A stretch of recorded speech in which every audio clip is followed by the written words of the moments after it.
महाराज की भक्तनी अपने बहू और बेटों के साथ बालाजी महाराज के दर पर जाती है और कहती है कि हे भगवान, मेरी उम्र बहुत हो चुकी है, किसी भी वक्त मृत्यु आ सकती है, लेकिन एक काम कर दे कि मेरा छोरा या बहू आई से एक पोता दे दे।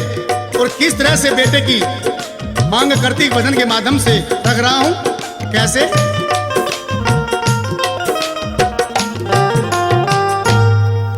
या दादी देखे बाट दिखा मुंह पोते का बालाजी, या दादी देखे बाट दिखा मुंह पोते का बालाजी, या दादी देखे बाट दिखा मुंह पोते का बालाजी।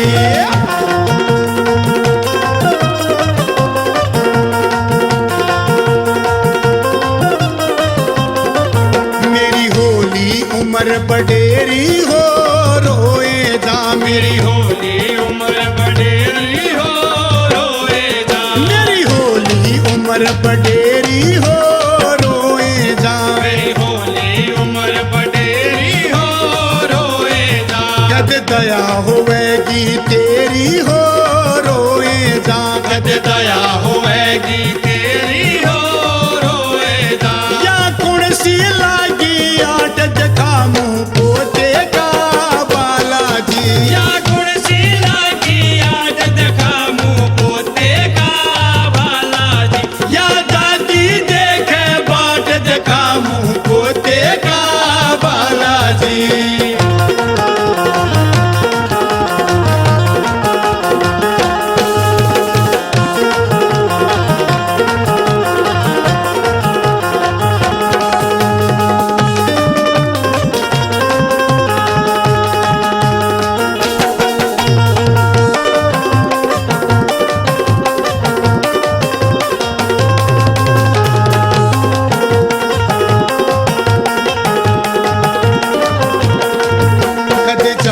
भटकती रूह मेरी हो बालाजी, कदे जाव भटकती रूह मेरी बालाजी, कदे जाव भटकती रूह मेरी हो बालाजी, कदे जाव भटकती रूह मेरी बालाजी। मैं बाबा दासी सूं तेरी हो बालाजी, मैं बाबा दासी सूं तेरी बालाजी। पर मन में नहीं चमाट दिखा मुंह पोते का बालाजी, पर मन में नहीं चमाट दिखा मुंह पोते का बालाजी।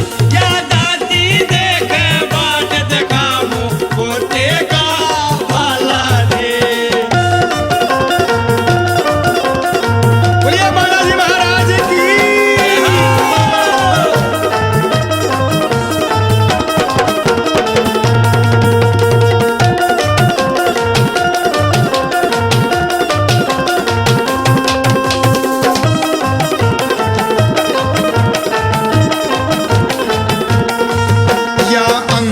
से दरखास्त मेरी हो बाबा, या अंतिम से दरखास्त मेरी हो बाबा, या अंतिम से दरखास्त मेरी हो बाबा, या अंतिम से दरखास्त मेरी हो बाबा। दे पोता हो पूरी आस मेरी हो बाबा, दे पोता हो पूरी आस मेरी हो बाबा।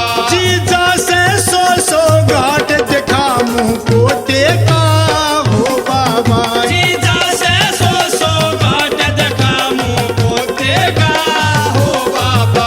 या दादी देखे बाट दिखा मुंह पोते का हो बाबा।